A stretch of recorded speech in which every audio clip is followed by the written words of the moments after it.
All right, so we're on. Thank you for being here at the Break Room for Coaches, where we get real and we talk about everything and nothing, maybe. Does that sound good? No, we talk about all the important stuff. All important stuff.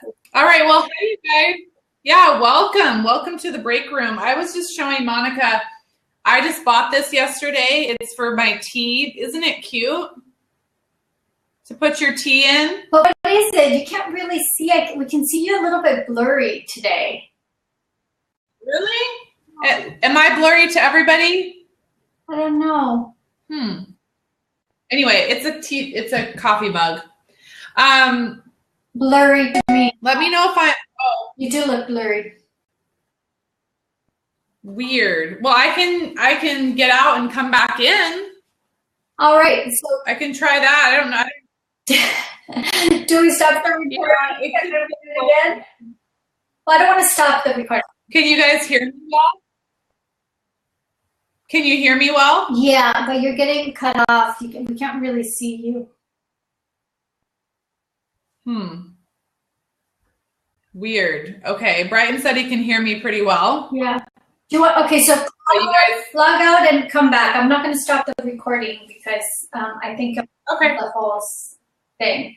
So whoever is here and whoever's watching, we're having some technical difficulties here with Blab. You know, Blab is so new. Well, it's kind of new now, but I think we're figuring it out as we go, and they keep changing certain things. So now we just found out, if you are a coach, that you can see live on Facebook. You could see a Blab show live on Facebook, and we just figured it out today because I was looking at my thread, my voice, and if I click on the Blab sign, it shows you, look, it says open app, and it opens your Blab, and then it gives you our live Blab session. Isn't that cool, Jess? I did not know that. So we're streaming live on where? On Facebook? Yeah, well, like if in Facebook, they go to our Blab, post, it will take them to the Blab app and they can watch us live. Great, yeah. Isn't that cool? Anyway, how is that different? It's not, but let's continue. Oh, okay. I thought it was like connected with Facebook Live or something. All right, can you guys see me and hear me?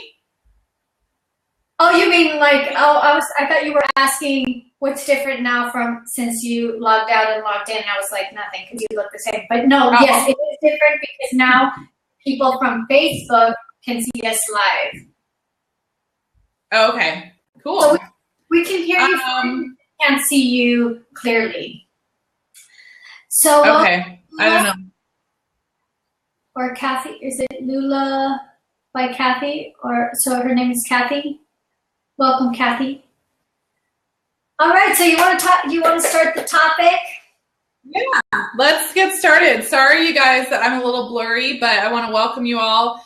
Please do follow both of us so that you can be alerted when we have our next show. And go ahead and tweet this out to your followers. Hey, Nicole. And again, I'm sorry that I'm kind of blurry today. I'm not sure why, but hopefully that'll be fixed next time. It's probably my internet or something. But we are going to talk about the spirituality of sales in your coaching business. So I have some thoughts on this subject. I know Monica does, and we want to bring you guys on board and have you come and share and talk with us too. Oh, it says poor internet signal. Interesting. Okay. Well, I don't know if I can do something about that at the moment, but I'll try to fix it for next time. So anyway, this is what I want us to talk about today, because I think one of the hardest things as being a coach is the sales conversation, because what I hear all the time is like, I just want to help people. All I want to do is help people. And so sometimes that desire to want to help people so much can stand in our way of being able to promote ourselves, have authentic sales conversations with people that don't feel like you're trying to push your coaching services on them. And it's something that a lot of coaches struggle with. So that's what we're going to talk about. Do you have anything you want to share on the topic before I kind of go into some of the things I wanted to share? Yeah, well, and it's not only that they struggle during the sales with somebody. The struggle comes before they even get, they start the sales conversation. Yeah, I think that's a great point. That's what makes the conversation a little bit, it takes away the true meaning of the conversation versus versus what it really, the conversation should be, right? So yeah, go ahead and take it. Okay, well, yeah, Nicole said she agrees the fear starts before the convo. Totally. So you guys, if you're a coach, go ahead and post in the chat area what kind of coach you are, what's your specialty, and we'll get going. So I see we have Jose and we have Peter, Nicole. Who else do we have? Lula, Brighton, Kathy. I think it's Brighton. Yeah. So let us know what your specialty is as a coach. So the fear, what I always hear is that the first thing is this fear of promoting yourself and even just putting it out there to say what you do. So here is where I want to bring in the spirituality piece. And then I think it would be great for you, Monica, to kind of talk about the shadow, like what is that side of ourselves that's really afraid, and what can we learn from that? But here's a different perspective, you guys. If you have a gift that you have been developing and you have a way that you can help people, you can change their life in some way, change their business, change their relationships, change how much they love themselves and how they treat themselves, how they treat others, their parenting.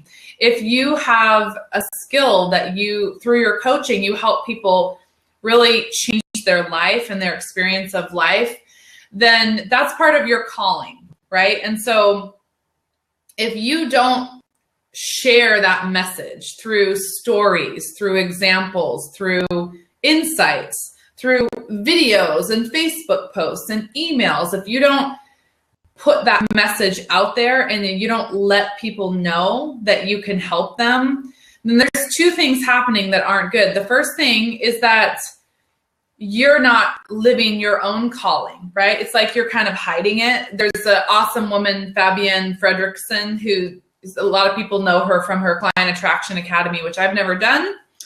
But I remember listening to her, this is probably like 6 years ago.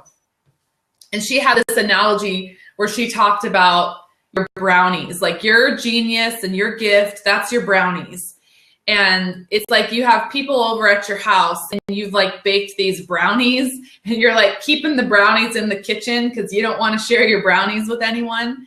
And they're like warm and toasty, yummy brownies. And you're just like over here like, no, these are my brownies. I'm not going to share them. And that's kind of like what your gifts are. So you want to like bring them out of the oven and let everyone like smell the brownies and like let everyone know that you have brownies to offer. I mean, it's kind of a silly analogy, but it really stuck in my mind because it seems so funny. Like, why would you keep that from your friends when they come over, right? You wouldn't. You would share it with them. So it's the same thing with being visible and, promoting yourself, right? Quote unquote, promoting yourself. It's really just to share what you have, let people know. And so one of the biggest mistakes that I see coaches make is they don't make any offers. They don't put it out there and share with people what is the problem that they solve. What are the kinds of problems that their clients come to them with? Like they don't tell enough stories. They don't let people know, hey, this is how I help people. This is how I work. So that's the first thing that's really sad if you don't share it. The second thing is the people who really, really need your help, they don't get your help because number one, they don't know you exist. They don't know that a service like yours exists. They don't know that there's relief and support for what it is you do. So on a spiritual level, to me, it seems like a double negative, right? You're not living your calling. Your clients aren't getting to get healed and get the transformation that you provide, which is most likely blocking them from living their calling. So if you believe that we're all here to live our own life lesson, to live our own mission and live our own purpose, and you're a coach and you're helping people unblock things that are stopping them from that, then it's really your duty to put your message out there every single day in a passionate way. And it's your duty to have sales conversations. I like to call it an enrollment conversation instead of, say, a sales conversation, because as a coach, what you're doing is you're enrolling your clients into their own transformation. So it's really cool because you're actually not selling anything. You just are someone who's passionate about enrolling other people into their own transformation, enrolling them into their own success. And so your job as a coach is to get really, really good at enrolling your clients into their own transformation and their own success. And guess what? You do it every single day on coaching calls. You're selling every single day, whether you realize it or not. But every time you coach someone, you're enrolling them back into their own success. Because what do they do when they get on a coaching call? They get onto the call and they're like, oh my God, I'm really stuck with this. And oh my God, this is blocking me. And I'm so frustrated with this. Like, they're going to tell you their problems. They're going to tell you what's coming up for them. And now your job is to enroll them into their own success so they can go and take action. So your sales calls are no different.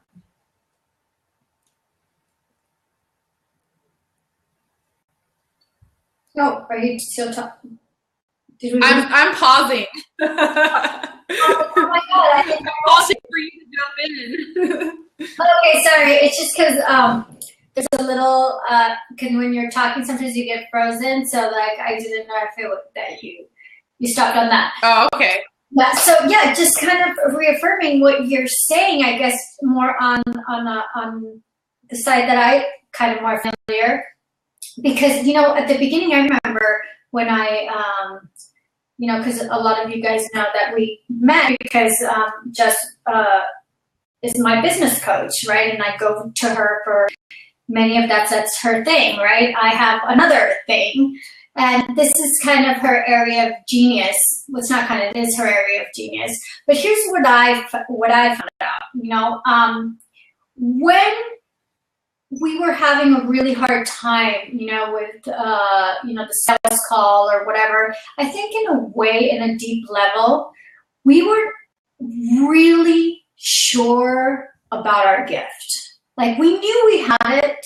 We knew that when we spoke with people, people would leave so happy. People would have shifts in their lives.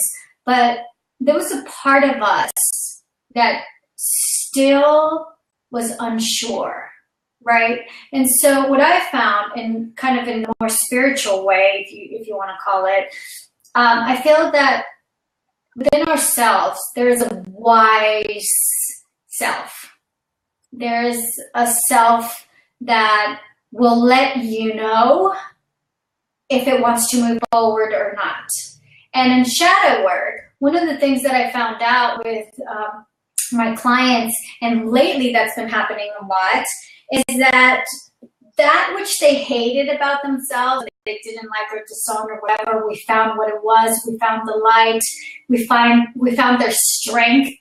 So when they ended the call, like we ended our session, they would leave with just so much more sure or reaffirmed. Is that how you say it, Jess? Like they left reaffirming what their true gift was. And when they focus on what you call the why, like why am I doing this with passion, instead of the how am I going to do this, it stops being a sales call and it starts being a gift that could be exchanged, right? So, and another thing, what you said about, the brownies, like you have all these brownies and you don't want to share them. It's funny because in constellation therapy, I'll talk one day about what that is, but in constellation therapy, which is a work of this man called, his name is Bert Hellinger.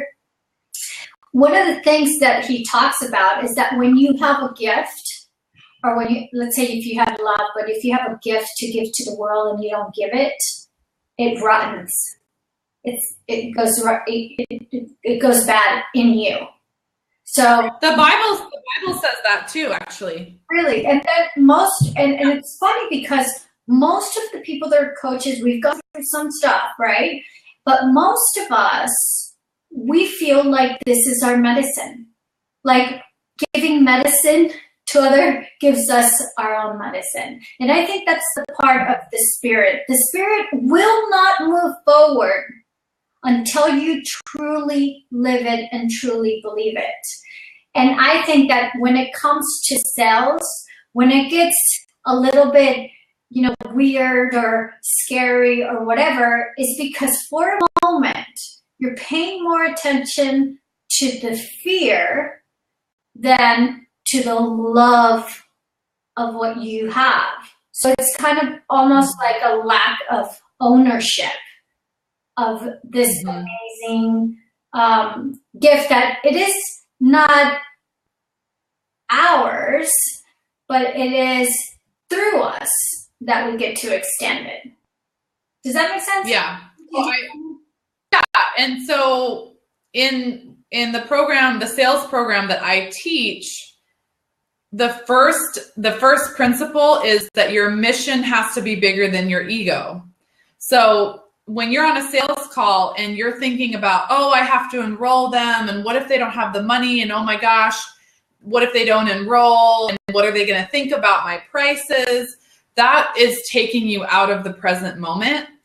And that's what's causing you to feel inauthentic, because you're in your ego and you're thinking about all your own fears and your own bills and your own stuff instead of being present. So I like how you said there's an exchange, because you do have to sit back, you have to own it, you have to know that you can help this person. Like, they're on the phone with you, you can help them, and there's something in their life that's not working for them that they desperately want to change. And when you can get to the heart of that, and you can show them how your solution can help them, then it's your duty to see that conversation through. So getting your ego out of the way, stop projecting your own financial situation onto them. And then the other thing I talk about in my sales program is something really funny that I came up with. We call it spiritual balls. So basically, you have to have spiritual balls, which means when someone gives you an objection, you have to be able to talk to them about it instead of clamming up and being like, oh my God, they gave me an objection, I'm not going to say anything. I'm not going to challenge anything they said. I'm not going to ask them any questions. I'm not even going to explore it with them because it's just too scary, and it just, might be rude, and I just shouldn't ask them questions. So I always talk about this idea of having spiritual balls, which is, if your mission is bigger than your ego, if you believe you are here to help this person, then you will ask them questions. You'll be curious. I mean, as a coach, you're really good at asking questions and you're curious. So you have the two skills that you need to be a good salesperson. You need to be curious and you need to ask really good questions. So if you stop being a coach and you do the whole freak out, like, oh my God, they're going to think I'm salesy. No, if someone says, I can't afford it, and you go, can I explore that with you? And they say yes, then great, explore that with them. Find out more about that statement instead of just taking it at face value and going, oh, I guess I can't help you, or I guess I can't work with you. There's all these fear blocks that pop up, and it's very taboo to ask someone about their financial situation. But again, spiritual balls, right? You're here to help them. Your mission is bigger than your ego. So you need to actually be willing to see your client see the higher version of themselves that they can't see right now. So they're here and you see them up here, you see the higher version of themselves, and you know that you can help take them to there. But if they're too stuck in their fear to even explore their options, like, well, what are your financial options? Or, is it really about the money or is it about something else? So we as coaches, we have to be able and be willing to ask hard questions, especially in the sales conversation. Otherwise, it's going to be very, very hard to get clients. You may get clients for really cheap for one session, and then they just hit you up for like a healing or coaching session randomly. But if you're willing to actually explore their objection, they're going to have a lot of respect for you, and you're going to actually get to the root of it, which is just their fear. So Nicole said, asking someone to explore a topic is a great way to move into fielding the objection, get permission. Yeah, absolutely. I mean, get permission. Don't just be like, okay, because here's the thing, like, how good of a coach are you if you allow the person on the phone to sell you on their limitations? Because you're either going to enroll them into their own transformation and working in your program with you, or they're gonna sell you on all their limiting beliefs, why they can't change, why they can't work with you right now, why not? So, in any enrollment conversation, one person is getting sold. That's just how it is. Yeah, and also. And then Jacob. Okay, Jacob Aaron said, "Oh, come on, people. They should be begging to work for you or with you," I guess he meant, or they shouldn't be your client.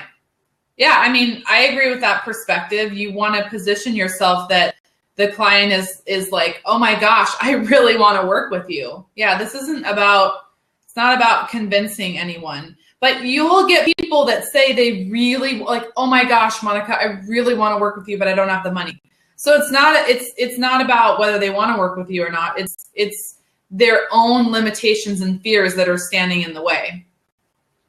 Right, and I think when you talk about, because we're talking about the spirituality of sales and coaching business, one of the things that you said about the ego, like if you were on the ego mind. So what does really that mean? We hear it all the time, but really it's like if you're thinking with the ego mind, you're thinking with fear, with separation, with all that part that usually the other person is coming to get healed. And when you talk with, I'm going to say with love, when you come from a place of love, you're coming from a place of passion. You're coming from a place of service. You're coming from a place of your true mission. You're really coming from a place where you have something that can really benefit them. And for me, for example, as a shadow coach, a lot of people got to, I have to be really careful with my marketing and whatever, because, people get, if they don't know about shadow work, it's kind of like, what is it? Is it a cult? Is it all the stuff, right? So what I did is I kind of went kind of quiet, and, having these calls became super hard for me because I felt like I had to give them a whole presentation on what shadow work was. But I think I was coming from a place of fear of them, having fear of what my coaching was. But as soon as I really focused on what I was capable of doing in one session, I really felt that it was irresponsible of me not to let them know what can happen to them in a session, like how much therapy I could shorten them, or how much less suffering they can go through in just 2 hours, right? So I feel, in a way, Jess, what you're saying, that if we don't come from a place of passion and love and what we truly, really owning our gift and really putting out there, it's really selfish. I mean, to that point, that how selfish can you be? That you have something that can not only help them have a return on investment, because I know this. I know that when I've invested in myself, when I first contacted Jess or any other person that I've hired, even though it didn't seem like I was working on my business, I did see a return on investment in my business, in my relationship, in my, being a mother, right? And putting myself out there. So I do think that when it comes to the spirituality of selling, is our spirit really calling for us to truly believe what we're giving or what we're offering. Like, there's a part of us that's going to say, no way, this business is not going to go forward, not until this part of you telling you, until you don't feel completely passionate about this, that you see the truth of this gift. Don't just look it up, as in oh, well, I could do this, right? No, it's like, I can really do this. I can really shift people's lives. I can really help people, what you do, Jess, you help people make money online and live the life that they want to live, right? And the way that I love the way you do it is that you do bring that spirit and that passion. It's not only about knowing how to do an opt-in, how to create groups, how to have lead pages, all this stuff, right? Creating a list, having a blab show. It's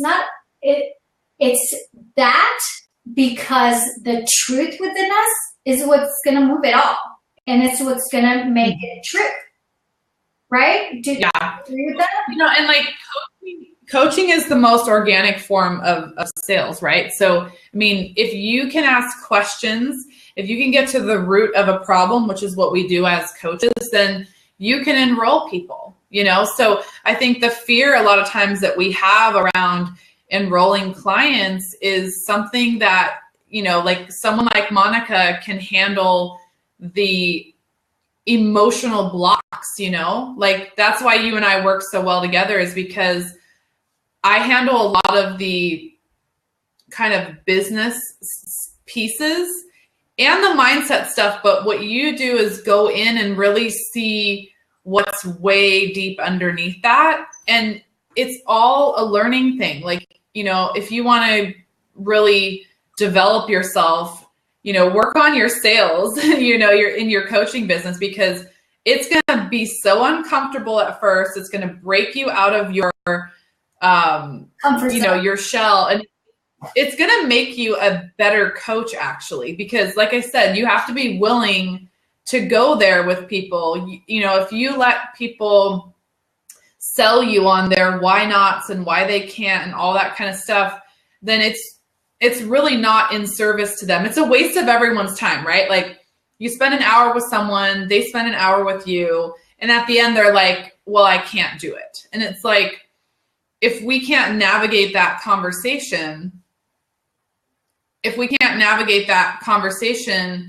in a way that empowers them to change and to invest in themselves, then we're wasting each other's time. And that's why, when I started doing my enrollment calls in the very beginning, I wouldn't, if someone said that they couldn't afford it or they didn't have the time, I just would be like, okay, I really had no response. I had nothing to say to them. And now I'm very direct with people, and I was really afraid that I would piss people off. And I have to say, I've done thousands of consults between my coaching business and my other business, and I've probably only pissed off 2 or 3 people that I am aware of. Most people are grateful that I asked them the questions, that I kind of held their feet to the fire. Not everyone is going to like you. Some people will be mad at you that you ask personal questions. But if you get permission, I always ask, can I ask you questions? Can we explore this? And as long as you get permission, you know, it's to their benefit to ask the hard questions. Like, you know, if someone's coming to you for money blocks, right? And they're like, I don't have the money. It's like, I get it. That's why you came to me, right? That's exactly why you're here, so that we can break through the stuff that's, you know, stopping you. Like, I have someone that has a lot of stuff from her inner child that keeps popping up, and it keeps popping up. And it's like, we've identified how that is affecting her business. And that's why I'm sending her to you, because it's not always the business stuff. A lot of times we know what we're supposed to do. We know how to do it. It's the emotional stuff that blocks us from sales, from the marketing stuff. It's our own fears. So it's actually, this whole business is a beautiful thing, because you have to grow yourself. And by doing that, you're able to enroll more clients and help more people. And by you taking a stand for them, they're brought along as well, right? Like, it doesn't serve anyone if you don't address any of their objections, and you're like, okay, well, I guess call me back when you, like, you know, call me, like, stay in touch. You're like, okay, stay in touch. It's like, you know, sometimes it comes down to that, because not every person's going to enroll. But I mean, if that's your approach to every single sales conversation, it literally wastes everybody's time. It really does, because people have to be about results. If they want to talk to a coach and you're not going to focus them on results, and you're going to buy into everything that has got them to where they are, which is all the reasons why they can't, you know, work with you as a coach. Again, it's just, I think that we're missing something really, really big in the coaching world by not addressing this, especially with healers, heart-centered people. Like, I can't stand to see people that are really good at transforming other people's lives, like really good coaches, really good healers. It frustrates me when they are not able to build their business. Like, I'm passionate about that, and I know that you are too. So I hope that people listening are, you know, thinking about that, because there's really too many talented people on this planet in the coaching industry that are struggling with the business part, and it doesn't have to be that way. Oh, Mariana's here. And also, awesome. I'm Mariana. So, and I think that the core of this whole conversation, so I think that the core of this whole conversation is really that we need to own our gift and be responsible. Be responsible of who we are. I think that we're not in a time right now where you can stop and say, like, well, when I get my opt-in or when I do this. I think we're in a time right now, like, look at our world. And I think that in general, the world, and I know it sounds very Marie Forleo, but the world does need people like you, like us. And and people like us. And we've been very selfish and irresponsible, because we're just not connecting and grabbing that part of us that we know we have, but we just haven't been able to really connect with that. And I think that that's our passion, right? You know, like with you, Jess, you know, like you see the greatness and you're like, you shouldn't be struggling with this. And with my part is that I see how amazing they are, and their focus on, you know, that sabotaging part, and instead of looking at it and using that as a you know, an opportunity to explore this part of you that is going to make you a much better coach, try to run and do another marketing or another thing. And I think this is really important to talk about, Jess, the part of, you know, when some coaches are starting, and some of them have been, you know, around for a while, but, you know, this whole new internet way of marketing that keeps changing a lot. And I've noticed this a lot in our communities, you know, where they go into other people's websites and check it out and what's going out there and whatever, and they kind of put it all together and they have a mix of all these other people plus whatever their stuff. And that, what happens with that is that you don't have really strong pillars. I'm not saying not to look at other people's stuff. That is great because it teaches us all the stuff. But instead of going out there and checking out what, so much what other people are doing, is really owning what you would do and having a little bit more trust on what you're doing. And I think that's, when I started as a coach about 11 years ago, and we didn't have all this stuff, right? Like, this is kind of new for me. Like, I just started a couple of years ago with this. And for me, it was kind of like, I would see what other people were saying. I was seeing people in the groups and whatever. And at the end, I was like, I just kind of don't want to do that. And there was a part of me that I just was pushing away. I was like, Monica, shut up. You need to do what, it's out there and you need to do. And that's what got me like really scared. But I think right now I'm in a time that I have to own what I don't like to do in marketing, own how I don't want to put myself out there, and really find within myself, and of course with the support of the people that you love and that you trust. Like one of my support sisters is Jessica, and sometimes where I'm in a place and I go with her and I'm like, this is how I feel, right? This is what I can do and it feels good. And she's like, then move on, right? Like, go ahead and do that, and then have a space to, be a bit out of your comfort zone, because she is kind of the genius in that area. But my point is that if we don't own and take responsibility of who we are in this world and what we're capable of doing, and I know the people that are here and the people that are watching, and if they're coaches, you're here because you've seen how people leave after they speak to you. You've seen how you've transformed people's life because they come and they tell you, like, after I talked to you, this and this and this happened. Like, you cannot say that you didn't give that gift. You cannot say that, because if you're here, like I said, and we know you have a gift. So we're asking that, and I think we are asking, and I think our spirit is asking, to be responsible and take responsibility of what you're here for, right? And I think that is the true spirituality of sales in our coaching business. When you're able to speak to somebody and say, this is the truth. When you work with me, this has happened.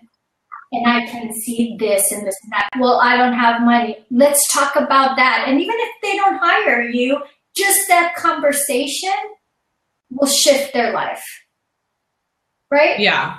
Well, this is like what you said kind of brought up something for me. And I think I want to open up for questions in a second, but, and I want to answer Nicole's question, and we can open up the seat and see who wants to pop in the last 15 minutes. But you guys, when you're building your coaching business, and for those of you that just came on here, be sure to listen to the replay, because there was some really good stuff after the first 10 minutes when we had tech difficulties, but you can fast forward through that. I want you guys to think of your work like this.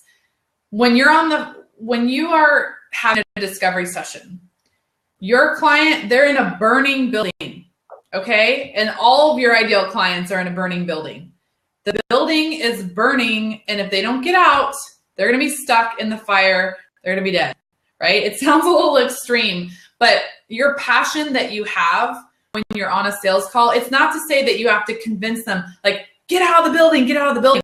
But so you're not going to say it that way. You're not going to like convince someone with your words, but you're going to use the same intensity and passion that you would if you were trying to get someone out of a burning building. So it's like for me, I mean, I'm helping people to charge their worth, command higher prices, create a signature program, and be able to sell that, right? So I'm going to be like, all right, so what I'm hearing is you really want to get your work out there and be paid what you're worth. And that's really important to you because you want to be able to live a great lifestyle while you're helping other people. Is that right? And they're going to be like, yeah, that's what I want. I'm like, okay, so let's talk about this. This is this is really important. So what I'm hearing is you're stuck with this, this, and this, and that's keeping you from taking the vacations and having the time and, you know, the 10 grand a month that you know you could be making, right? And they're like, yes. So you see how like my voice and my tonality is matching the same intensity as if I was like, there's an apartment building and it's burning and I'm knocking on every apartment and I'm like, come on, come on. I'm going to be enthusiastic, right?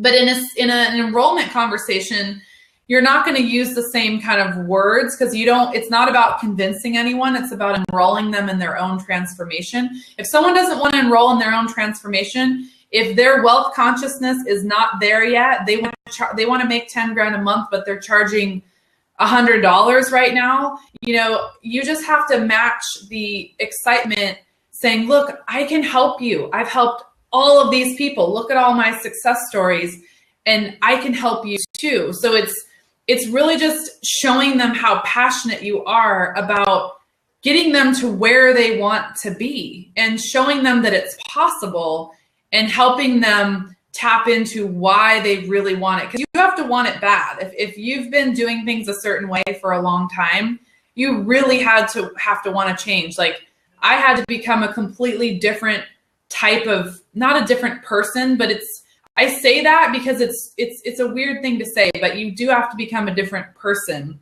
If you want to charge your worth, if you want to be a coach that makes like 10 grand a month or more, you do have to become a different person in a lot of ways. You're still the same good person that wants to help people, but you've changed in the way that you think about things. You're willing to actually help people who are stuck, and you're not willing to just buy all kinds of crazy objections. Those objections that they're giving you, that's why they are where they are. And it's nothing bad about it. It's just that you have to be able to talk through those objections.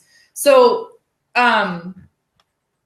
Nicole had a question about that. She said, you know, how do you go back to someone who you didn't you chickened out by overcoming their objection? And I've experienced Nicole, and Nicole is you're great at discovery sessions. So I think that what I've seen you and experienced you already do is what you should do again, which is very authentically and sincerely reach out to the person and say, hey, I've been thinking about you and I've been thinking about our conversation and I want to share something with you that kind of came up for me when we were talking. And that's all you have to do. I mean, that'll pique their interest enough. The worst they could do is say, I don't want to talk to you again. But if you just authentically, you can come in here. If you just authentically share that you have something, thank you, that you have something that you really would like to share with them, and then just speak your heart. If there was something that you noticed in the conversation that was something that they were holding themselves back, you can, with getting their permission to share your insight, go ahead and share that with them. And I think that goes, Bianca, I'm sorry, Jessica, I think that goes back into the whole thing is about, you know, claiming your passion, right? You know, you talk about the building part, you know, everybody has a different way to say it. And I think if you're in integrity of who you are and the way you say things, you know, Jess would say it like that. I think for me, it would be like, girl, get out of there because your ass is going to start burning, right? You know, like everybody will have a certain way of it, talking and a certain way of saying it. But I think that the whole message is really connecting with that passion, really connecting and remembering who you are and why you're here for. And, you know, your response to Nicole is awesome. And it's so you that you're really just telling her, go tell her the truth. I've been totally thinking about you. Yeah, tell them to speak your truth. That's really what it is. And like I said, I've only had a few people that have told me that I upset them. So out of all these thousands of consultations, usually people are thanking you.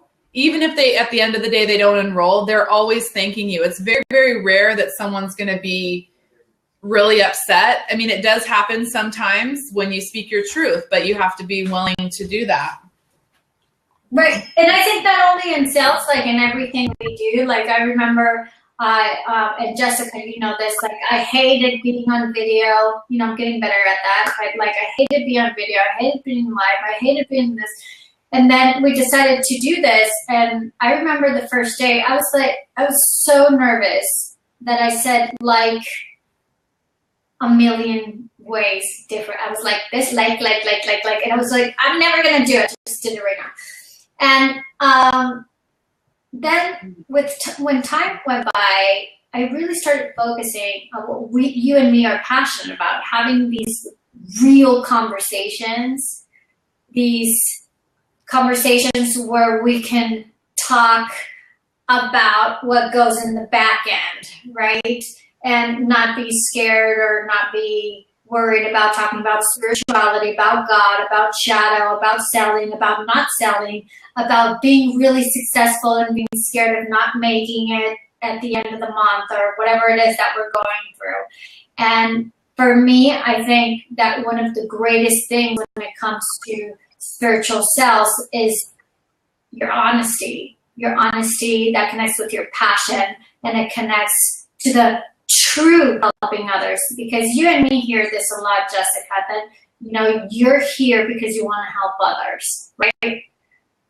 So if you truly want to help others, you need to have these truthful conversations and not worry. Mm-hmm. Yeah, you have to be willing to get over your own hang-ups. Like, oh my gosh, if I ask them this question, like, you know, it's like, for example, if someone says they can't afford it, I'm just like, okay, well, how can you afford it? I mean, it's a simple question. And they're like, oh, and they start thinking about all their resources that they have. You know, I'm not doing anything that's bad. You know, I'm like, oh, well, you just said you really want to work with me. And then you said you don't have the money. So I'm going to say, well, how can you afford it? What are your options? And a lot of times people come up with options. Like, I refuse to believe that the people that I'm talking to, I'm not going to believe that they're not resourceful. I'm not going to buy that. You know, if someone wants to sell to me that they're not resourceful, I'm not going to buy that. You know, if you're a coach and you're willing to buy that excuse, it's going to be hard for you. I mean, it's going to show up in your coaching sessions too. And that's why I said, the better you get at sales, the sales conversation, the better coach that you are. Because what's going to happen when you're in a coaching call and they're again trying to get you to buy their reasons why they can't do something or why they're not succeeding? Are you going to handle that objection at that point? Or are you going to be like, look, you've been saying this for 3 weeks now, and at a certain point you need to like take action. I remember I had a client who wasn't making her sales, and it was like by the end of the program, it was like, I mean, I can coach them on mindset, but at a certain point it's like, look, you came to this program and you said you want to make 10 grand a month. You need to go and do it. You need to pick up the phone and you need to call these people because you have what they want. And she did. Like a week later, she had made 10 grand in sales because she had a great offer and she had ideal clients. She didn't want to pick up the phone. She didn't want to, is all stuff that we're talking about, right? And so if you can't do that in an enrollment call, then it's going to show up in your coaching. And I've had clients before I developed the ability to be more direct. I had that where people would give me excuses and I would try to be nice and like, okay, well, let's try to coach. And you could coach on something, you know, for 10 weeks. And if someone doesn't decide that they're going to do the work, it's just a waste of time. Yeah. And, you know, I think just before we close, I think something that's here in the sales call is that I can feel an echo. And when you're in the sales call, sometimes a lot of people have told me that when they're in a sales call, they see them how they need it, and they felt really bad, and they felt like they were not being of service because they weren't, they couldn't do it for free, and they should have done it for free because they felt whatever it was, right? And I went back into my life when I started, like I said, when it was an online thing, it was 11 years, it was in-person thing or on the phone. And the people that didn't pay me and the people that paid me was a big difference of what they took. You know what I'm saying? Like, I think in a way, people will give it the value that you give them. I'm not saying not to do, because I've helped a lot and I've supported people in so many other ways. So I'm not saying that we don't do that. And God knows that if a friend of mine calls me, you know, like, I'm not talking that way. I'm just saying that sometimes we feel a sense of guilt or whatever with somebody that calls us, and they're strangers, and we feel guilty because at the end of the call we didn't ask the questions. We felt really bad because they didn't have the money. But if we would have stayed long enough and asked the questions, we could have found some juicy, awesome information that would help them and us work together. Right? Is that what you were saying, Jess? That, you know, absolutely. So we totally get that. It is 8:00, and we would love for you guys to hang out with us. And the next Blab is May 9th, is it? Jess? May 9th. Yep. 9th. And so you guys, we have oh, there's a couple things down here. Can you hold on a minute, please? Okay. So Barbara said they value you more when you charge them. Yes. And Bianca said, my coach always said it was an exchange of energy, money. What kind of results do you want to give your clients? $200 results or $2,000 results? I love that. I love that. That's really good. So you guys, you can join the Permission to Charge community for women entrepreneurs. You can join the coaches break room, or the break room for coaches. So we have 2 Facebook groups. Thank you, Sonia.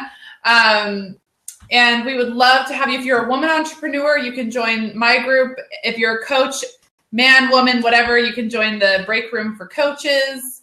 And we would love to keep the conversation going. And then we're coming back on May 9th, right? And May 9th, we're going to have a real special guest that I sent you the information, Jess.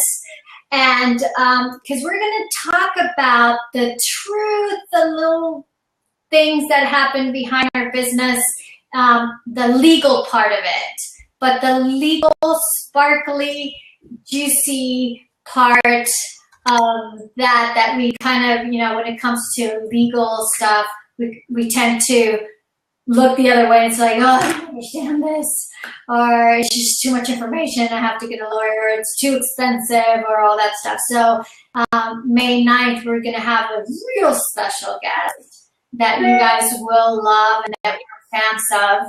And she's going to be here answering a lot of questions and this girl, she's really amazing. She's really aligned, and she's really into her sparkly world. She's a very successful coach, and she's all into legal stuff, and we get to ask her tons of questions, and we're going to open our seats so you guys can be part of it, and we can talk a little bit about what's going on, about what happens when maybe somebody comes to your website, copies all your copy, and puts it exactly the same way with changes a few words. Like, what can you do, right?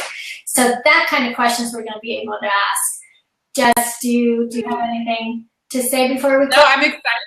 It's going to be great.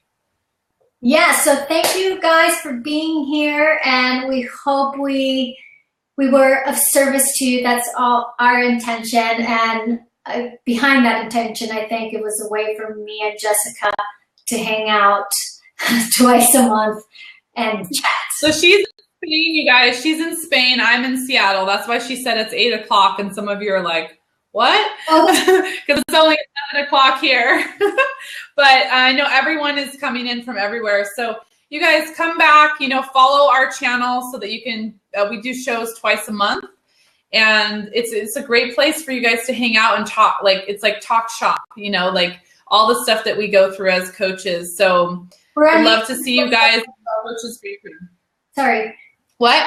We're on YouTube also. Go ahead. We have our channel on YouTube, and you can watch all the replays and other stuff that we've spoken about. Thank you, Mariana. I don't know yes. if it's Marianne. Thank you so much for your comments. So. Okay, bye, you guys. Bye, Monica. Thank you, Jess. I love you. Love you. Bye.